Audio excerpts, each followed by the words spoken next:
Leg ऊपर कर दो। एक लेग छोटी है एक बड़ी है। जो छोटी लेग होती है वो नेगेटिव होती है, बड़ी लेग होती है पॉजिटिव होती है। ठीक है जी। जब भी मैं नेगेटिव पॉजिटिव की बात करूं एलईडी में तो आपको याद होना चाहिए कि जो छोटी लेग है वो नेगेटिव है, जो बड़ी लेग है पॉजिटिव है।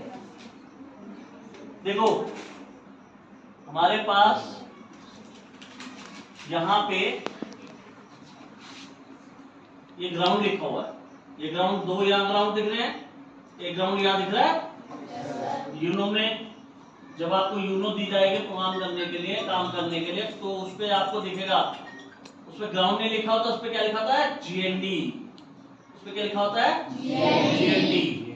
तो हमेशा याद रखना किसी भी कंडीशन में एलईडी का जो नेगेटिव पॉइंट है वो हमेशा जीएनडी को कनेक्ट करना है, हमेशा जीएनडी में कनेक्ट करना है। बेटा क्या बोला? जो नेगेटिव पॉइंट है, नेगेटिव कौन सा है? बड़े वाला। कौन सा?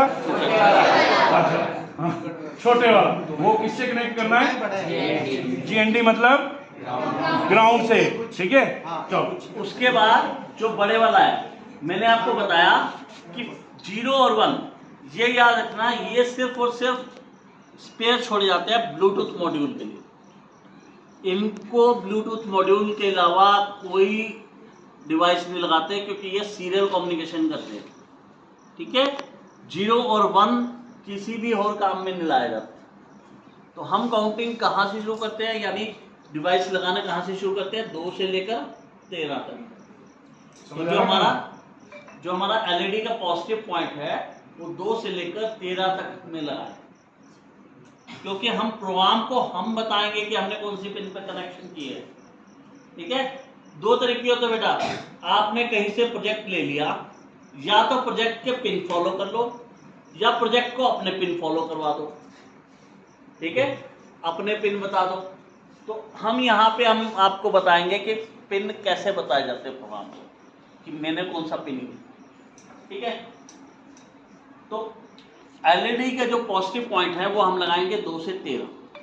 ठीक है, 2 से 13। चलिए अब आप एक काम करिए, मेरे को एक कोई कॉमन पिन बताइए सारे मिलकर, जो आपका मूड होगी पॉजिटिव पे। पॉजिटिव किस नंबर पे जाना चाहिए? किस नंबर पे जाना है?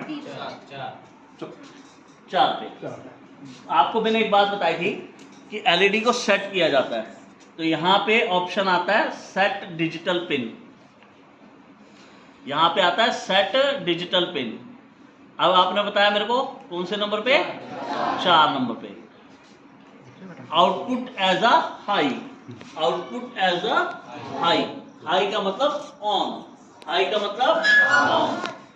अब इसको जिसको ऑन किया है उसको ऑफ भी तो करना है। ठीक है, फिर तुम्हारा लाइन ले ली, पिन सिलेक्ट कर ली, आउटपुट एज अ लो। पर प्रॉब्लम क्या होती है, हमारी आंख के साथ एक प्रॉब्लम है, उसका एक टाइम पीरियड है। अगर उस टाइम पीरियड से पहले कोई इवेंट हो जाता है, चीज बदल जाती है, तो हमें समझ में नहीं आता। जैसे कि आपने देखा होगा कार्टून कैरेक्टर चलते हुए दिखाए जाते हैं, एक्चुअल में चल नहीं रहे होते। वो क्या होते हैं, एक सीरीज ऑफ इमेजेस होते हैं जिनको हाई स्पीड पे मूव किया जाता है और हमें वो लगता है कि वो मूव कर रहे हैं। लाइक पुराने टाइम में जो मूवी थिएटर में मूवीज चलती थी, वो बड़े बड़े रोल्स होते थे फिल्म के, और उनको तेजी से चलाते थे लाइट शोज के आगे, तो वो हमें मूविंग पार्ट लगते थे। ओए, पीछे आना है। तो यहाँ पे भी यही प्रॉब्लम आएगी, या तो हमें वो ऑन दिखेगा या हमें ऑफ दिखेगा। ठीक है जी, तो पंगा ये है कि कोई डिफरेंस होना चाहिए। तो डिफरेंस के लिए हम सबसे पहले जाएंगे ये कंट्रोल में। ऊपर ध्यान दो, फर्स्ट ऑप्शन लिखा हुआ कंट्रोल। कंट्रोल को क्लिक किया तो यहाँ पे आ रहा वेट। तो मैंने यहाँ से वेट उठाया और इन दोनों के बीच में लगा दिया। अब ऑन से ऑफ के बीच में वेट लगा दिया। ये वेट 1 सेकंड लिखा हुआ है, मैं डबल क्लिक करके इसे चूज कर सकता हूँ। इसे 0.5 भी कर सकता हूँ, 0.3 भी कर सकता हूँ, 100 भी कर सकता हूँ। जो मेरा दिल चाहे वो कर सकता हूँ।